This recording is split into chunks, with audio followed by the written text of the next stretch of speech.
Hello everyone. आज से हम शुरू करने जा रहे हैं क्लास 9th साइंस का फर्स्ट चैप्टर, जो कि है मैटर्स इन अवर सराउंडिंग। आज आप लोगों को पता ही होगा कि अब से सीबीएसई ने अपना एग्ज़ाम पैटर्न चेंज कर दिया है। तो अब उसमें कॉम्पिटेंसी बेस्ड, एक्टिविटी बेस्ड यानी कॉन्सेप्चुअल क्वेश्चंस आएंगे डायरेक्ट फ्रॉम द एनसीईआरटी। अब उसमें बैक एक्सरसाइज के डायरेक्ट क्वेश्चंस नहीं आएंगे, अब क्वेश्चंस आएंगे कॉन्सेप्ट के बेसिस पे। तो उसके लिए हमें लाइन बाय लाइन पूरी एनसीईआरटी को पढ़ना होगा, कॉन्सेप्ट्स को समझना होगा, ताकि हम उन क्वेश्चंस का जवाब दे सकें कि किसी भी एक्टिविटी में कौन सा कॉन्सेप्ट लगा है। और हमें इन सब के लिए असर्शन रीजंस को भी सॉल्व करना है, तो उन सब के लिए हमें बेसिकली कंसेप्ट को समझना बहुत ज़्यादा ज़रूरी है। तो इसलिए हम लाइन बाय लाइन पूरी एनसीईआरटी को पढ़ेंगे और उसके कॉन्सेप्ट्स को समझेंगे। ठीक, हम शुरू करने जा रहे हैं फर्स्ट चैप्टर, जिसका नाम है मैटर्स इन अवर सराउंडिंग। सबसे पहले समझते हैं मैटर होता क्या है। अगर हम मैटर की बात करें तो मैटर एक ऐसी चीज़ है जो ऑक्यूपाई करती है स्पेस को और जिसके अंदर उसका खुद का मास होता है, यानी कि matter is a thing which occupy space and have मास। तो ऐसी कोई भी चीज़ जो स्पेस ऑक्यूपाई करती है और जिसका एक मास है, यानी कि जिसका एक वेट है, उसको हम मैटर कहेंगे। हमारे आसपास हम जितनी भी चीज़ें देखते हैं, चाहे वो हमारा बेड हो, हमारी टेबल हो, चेयर हो, बुक हो, पेन हो, कोई भी चीज़ जिसका एक पर्टिकुलर मास यानी एक पर्टिकुलर वेट है और जो कोई भी जगह घेर रही है, उसको हम मैटर कहेंगे। अगर हम बात करें हमारे पुराने एंशंट इंडियन फिलोसफर्स की, तो उनके हिसाब से क्या है, उनके हिसाब से मैटर पंच तत्व है। पंच तत्व का मतलब है 5 बेसिक एलिमेंट से मिलकर बना हुआ है। फर्स्ट बेसिक एलिमेंट है उसमें एयर, सेकंड है अर्थ, थर्ड है फायर, फोर्थ है sky and the fifth one is the water. यानी कि जैसे हम लोग कहते हैं कि हर इंसान, हर चीज़ 5 बेसिक एलिमेंट्स यानी कि 5 तत्व से मिलकर बनी है, जिसमें है हवा, पानी, आकाश, पृथ्वी और आग। इन पांचों एलिमेंट से मिलकर बनी है। ऐसे ही सिमिलर कॉन्सेप्ट हमें दिया था ग्रीक फिलोसोफर्स ने। लेकिन अगर हम मॉडर्न डे साइंटिस्ट यानी कि अभी के साइंटिस्ट की बात करें, तो उन्होंने मैटर को क्लासीफाई किया 2 बेसिक प्रॉपर्टीज़ के बेसिस पे। यानी कि फर्स्ट प्रॉपर्टी है हमारी फिजिकल प्रॉपर्टी, यानी कि मैटर दिखता कैसा है, वो कितना स्ट्रॉन्ग है, कितना लूजली पैक्ड है, कैसा है, देखने के बेसिस पे, यानी कि हम उसको बाय आइज देख सकते हैं, उसके बेसिस पे उसको फिजिकल प्रॉपर्टीज़ के बेसिस पे क्लासीफाई किया है। And second one is the chemical properties, यानी कि वो किन एलिमेंट्स से मिलकर बना है, उसके अंदर कौन कौन से आयन्स हैं, उसकी हमारे उसका चार्ज क्या है, यानी इन सब चीज़ों के बेसिस पर केमिकल प्रॉपर्टीज़ के बेसिस पे डिवाइड किया है। अब इस चैप्टर में हम बेसिकली फिजिकल प्रॉपर्टीज़ के बारे में बात करेंगे, केमिकल प्रॉपर्टीज़ के बारे में हम आगे के टॉपिक्स में बात करेंगे, यानी आगे के चैप्टर्स में बात करेंगे। अगर हम सबसे पहले बात करें हमारे फिजिकल नेचर ऑफ मैटर की, तो अगर कुछ लोगों का मानना है कि मैटर जो है बहुत स्ट्रॉन्ग है, एक वुडन ब्लॉक की तरह, यानी कि बहुत टाइटली पैक्ड है, और कुछ लोगों का मानना है वो लूज है, वो पार्टिकल्स के फॉर्म है, जैसे कि सैंड, जो कि अगर हम हाथ में लेते हैं तो वो हमारे हाथों से फिसल जाती है, बहुत लूज है, पार्टिकल्स के फॉर्म में है। तो इस कॉन्सेप्ट को हमें क्लैरिफाई करने के लिए कि बेसिकली मैटर बना किस चीज़ से है, वो वुडन ब्लॉक की तरह है या पार्टिकल्स की फॉर्म में, हम एक एक्टिविटी को सॉल्व करते हैं, जो कि हमारी एक्टिविटी 1.1 है। इसमें हमें क्या करना है, इसमें हमें 100 ml का बीकर लेना है, उसके अंदर हमें पानी लेना है। अब इस पानी में हमें नमक या फिर चीनी लेनी है 1 चम्मच, और उसको डिज़ोल्व करना है with the help of a glass rod. जैसे कि हम घर पे शिकंजी जब बनाते हैं तो उस टाइम पे हम चीनी लेते हैं, नमक लेते हैं, उसको हम पानी के अंदर डिज़ोल्व करना शुरू करते हैं किसी भी स्पून या फिर रॉड की हेल्प से। तो अब उसमें हम क्या देखते हैं कि हमें उसमें ऐसा लगता है क्या कि उसका पानी का जो लेवल है वो बढ़ गया है। ऐसा नहीं होता। ऐसा क्यों नहीं होता, अब इसका कॉन्सेप्ट हम समझते हैं। इसका कॉन्सेप्ट ये है कि जो हमारे पानी है उसके जो पार्टिकल्स हैं वो लूजली पैक्ड है, वो उतना टाइट पैक्ड नहीं है। इसी वजह से वो हम जिस भी कंटेनर में डालते हैं, चाहे वो ग्लास हो, जग हो, वो उसकी शेप ले लेते हैं क्योंकि वो लूजली पैक्ड है। तो उसके जो पार्टिकल्स हैं वो मूव करते रहते हैं, उनके बीच में स्पेस है। तब वो जो ऑक्यूपाइज स्पेस के अलावा जो हमारा वैकेंट स्पेस है, उसमें हमारे जो चीनी या फिर जो नमक के पार्टिकल्स हैं वो इतने टाइनी होते हैं कि वहाँ जाके सेट हो जाते हैं, और जो है वाटर का लेवल वो नहीं बढ़ता है। ठीक है, ये हमारा कॉन्सेप्ट है इस एक्टिविटी का, जिसकी वजह से वो फर्दर पूरे वाटर के जो स्पेस है उसमें स्प्रेड हो जाते हैं। अगर हम उसके बाद बात करें, हमें ये तो पता लग गया कि अब ये जो हमारा मैटर है वो पार्टिकल्स से मिलकर बना है, लेकिन कितने छोटे पार्टिकल्स, उनका साइज़ क्या है, ये समझने के लिए हम अगली एक्टिविटी पे चलते हैं, जो कि हमारी एक्टिविटी 1.2 है। इसमें हमें क्या करना है, इसमें हमें लेना है 100 ml ऑफ वाटर, एक बीकर में 100 ml का बीकर लेंगे, उसके अंदर हम 100 ml पानी लेंगे। अब हमें एक डाई लेनी है पोटेशियम पर मैग्नेट, पोटेशियम पर मैग्नेट, जो कि हमारे एक ऐसी डाई है जिसको हम पर्पल कलर की होती है, उसके हमें 2-3 क्रिस्टल्स लेने हैं, उसको हम पानी के अंदर डिज़ोल्व करेंगे। अब इससे क्या होगा कि जो हमारा पूरा पूरा जो वाटर है 100 ml वो कलर हो जाएगा पर्पल कलर से। अब ये पर्पल कलर का जो वाटर है इसको हमें क्या करना है, इससे हमें 10 ml सॉल्यूशन पिक आउट करना है। अब इस 10 ml को हमें एक नया बीकर लेना है जिसके अंदर हमें 90 ml वाटर लेना है और ये 10 ml हम उस बीकर में डाल देंगे।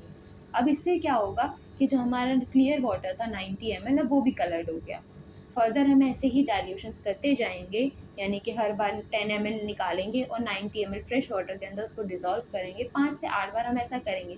लेकिन इससे हमें क्या पता लगेगा, इससे हमें ये पता लगेगा जो हमारा कलर है वो तो लाइट होता जा रहा है, लेकिन फिर भी ऐसा नहीं हो रहा है कि वो कलर बिल्कुल ही ख़त्म हो जाए, यानी कि क्लियर वाटर दिखे, ऐसा नहीं होता। ऐसा क्यों नहीं होता है? क्योंकि हमारे जो मैटर के जो पार्टिकल्स हैं वो इतने ज़्यादा स्मॉल हैं, मिलियंस ऑफ पार्टिकल्स होते हैं हमारे 2-3 क्रिस्टल्स के अंदर ही, वो इतने ज़्यादा स्मॉल हैं कि वो फर्दर डाइल्यूट करते चले जा रहे हैं, फर्दर ब्रेक होते चले जा रहे हैं, सो दैट कि वो हमेशा कलर को परसिस्टेंट कर सकें। तो इससे हमें ये पता लगता है कि मैटर का जो साइज़ है वो बहुत ही ज़्यादा स्मॉल होता है। अब ऐसा हम डिटॉल के साथ भी कर सकते हैं, जैसे अगर हम डिटॉल लें 2 ml पानी में डिज़ोल्व करें, उसकी फर्दर डाइल्यूशंस बनाएँ, तो भी यही होगा।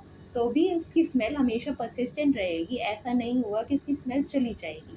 क्यों? क्योंकि मेटल के पार्टिकल्स इतने ज़्यादा स्मॉल हैं कि वो हमेशा डाइल्यूट करते रहेंगे, लेकिन वो कभी ख़त्म नहीं होते। हमेशा वो पार्टिकल्स प्रेजेंट रहेंगे अगर हम उसकी डाइल्यूशंस बनाएंगे तो। अब सबसे पहले बात करते हैं हम कैरेक्टरिस्टिक्स ऑफ मैटर की, यानी कि मैटर की क्या क्या कैरेक्टरिस्टिक्स हैं। या ये हमारा फर्स्ट चैप्टर का सेकेंड टॉपिक है। अब इसके अंदर का जो सब टॉपिक है हम उसकी बात करते हैं। Particles of matter have space between them. अब हमें इसमें क्या पता लग रहा है हेडिंग से कि पार्टिकल्स ऑफ जो मैटर के जो पार्टिकल्स हैं उसके अंदर स्पेस होता है, आपस में बीच में स्पेस पाया जाता है। जैसे कि हमने फर्स्ट एक्टिविटी में बात किया था जिसमें हमने चीनी या फिर नमक डिज़ोल्व किया था, वो कैसे डिज़ोल्व हो गया था पानी के अंदर, क्योंकि पानी के पार्टिकल्स के बीच में स्पेस था। तो उसके अंदर हमारे सॉल्ट या फिर चीनी के जो पार्टिकल्स हैं वो वहाँ पर जाके सेट हो गए थे और हमारे वाटर का लेवल इंक्रीज़ नहीं हुआ था और अच्छे से वो डिज़ोल्व हो गए थे। सेम ऐसा ही हुआ हमारे पोटेशियम पर मैग्नेट या फिर हम अगर डिटॉल की बात करें तो उसके साथ भी यही होगा। अगर हम आगे बात करें, ऐसा ही हमारा टी के साथ होता है, कॉफ़ी के साथ होता है, लैमिनेट के साथ भी यही सेम चीज़ होती है। तो इससे हमें ये पता चलता है जो हमारे पार्टिकल्स ऑफ मैटर हैं उसके बीच में बहुत ज़्यादा स्पेस होता है। अब हम अपनी नेक्स्ट एक्टिविटी पे चलते हैं जिससे हमें ये पता लगेगा कि जो पार्टिकल्स ऑफ मैटर है वो कंटिन्यूअसली मूव करते रहते हैं। कैसे पता लगेगा हम देखते हैं। Put an unlit incense stick in the corner of your class. अब हमें क्या करना है, देखिए इसमें हमें क्या करना है, हमें एक इंसेंस स्टिक यानी कि एक अगरबत्ती लेनी है और किसी भी एक कॉर्नर में, चाहे वो हम क्लास हो या फिर हमारा रूम हो, उसके एक कोने में लगा देनी है और उससे हमें दूर बैठ जाना है। अब लेकिन फिर भी हमें स्मेल तो आएगी, क्यों? अब इसका कॉन्सेप्ट हम समझते हैं। चाहे हम कितनी भी दूर से बैठ जाएं, अगर वो आसपास है तो हमें उसकी स्मेल आती है। उसका रीज़न ये है कि जो हमारे पार्टिकल्स हैं मैटर के वो मूव करते रहते हैं, वो कंटिन्यूअसली मूव करते रहते हैं with the help of air. हमारे जो इंसेंस स्टिक है, अगरबत्ती है, उसके जो पार्टिकल्स हैं वो जब वो बर्न्ट होगी तो वो एयर में डिज़ोल्व होंगे और एयर के साथ वो हमारे हर एक कोने में, घर के हर एक कोने में जाएंगे, जहाँ जहाँ ओपन स्पेस होगा। अगर हमने गेट लॉक नहीं कर रखा है, जितना भी स्पेस होगा वो हर जगह मूव करेंगे। तो इससे हमें ये पता लगता है जो पार्टिकल्स ऑफ मैटर है वो कंटिन्यूअसली मूव करते रहते हैं। अब हम अगर हमारी नेक्स्ट एक्टिविटी की बात करें जिसमें हमारा एक्टिविटी 1.4 है, इसमें हमें क्या करना है, इसमें हमें 2 ग्लासेस या 2 बीकर लेने हैं। अब उसके जो बीकर या फिर जो हमने ग्लास लिया उसके साइड से, यानी कि जो हमारा ग्लास या बीकर का जो साइड पार्ट है उससे हमें धीरे धीरे करके या हनी या फिर कोई भी इंक उसके अंदर डिज़ोल्व करनी है। डिज़ोल्व कैसे करनी है, मतलब हमें उसके साइड से धीरे धीरे करके वो इंक या फिर जो हनी है वो डालना है, उसको हमें अनडिस्टर्ब छोड़ देना है। उससे हमें ये ऑब्ज़र्व करना है कि कितनी देर में वो इंक या फिर जो हनी है वो डिज़ोल्व हो रहा है उसके अंदर।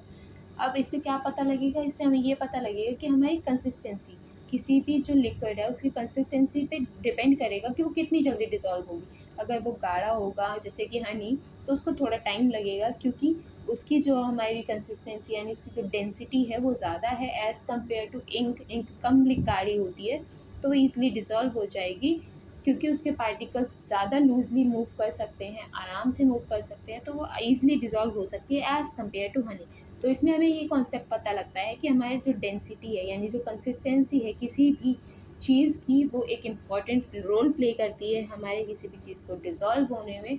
यानी कि अगर हमारी कंसिस्टेंसी गाढ़ी है तो हमें उतना ज़्यादा टाइम लगेगा, पार्टिकल्स उतने फ्रीली मूव नहीं कर पाएंगे। और कंसिस्टेंसी अगर पतली है, दूध है या फिर हमारा इंक है या फिर कोई भी अगर पतली कंसिस्टेंसी की चीज़ है तो उसके अंदर जो पार्टिकल्स है वो लूजली पैक्ड हैं और वो ईजिली मूव कर सकते हैं। अब हम अगर हमारी नेक्स्ट एक्टिविटी की बात करें, एक्टिविटी 1.5 की, तो इसमें हमें क्या बताया गया है? इसमें हमें ये बताया गया है हमें कॉपर सल्फेट या फिर कॉपर पोटेशियम परमैंगनेट का सॉल्यूशन लेना है। सॉल्यूशन भी नहीं यानी कि क्रिस्टल्स ले सकते हैं हम। उसमें हमें क्या करना है, कॉपर सल्फेट जो है वो हमारा ब्लू कलर का होता है और जो पोटेशियम परमैंगनेट है अभी मैंने बताया वो हमारा पर्पल कलर का होता है। इस एक्टिविटी में हमें क्या करना है, हमें फिर अगेन 2 ग्लासेस लेने हैं। उसमें हमें क्या करना है, एक में हॉट वाटर लेना है, एक में कोल्ड वाटर लेना है, यानी कि एक में हम गर्म पानी लेंगे, एक में हम ठंडा पानी लेंगे, एक और उसके अंदर पोटेशियम परमैंगनेट के 2-3 क्रिस्टल्स अगेन डाल देंगे। अब हमें ये देखना है कि जो हमारा गर्म पानी लिया है उसमें जल्दी डिज़ोल्व होंगे या फिर जो हमारा ठंडा पानी लिया है उसमें जल्दी डिज़ोल्व होंगे।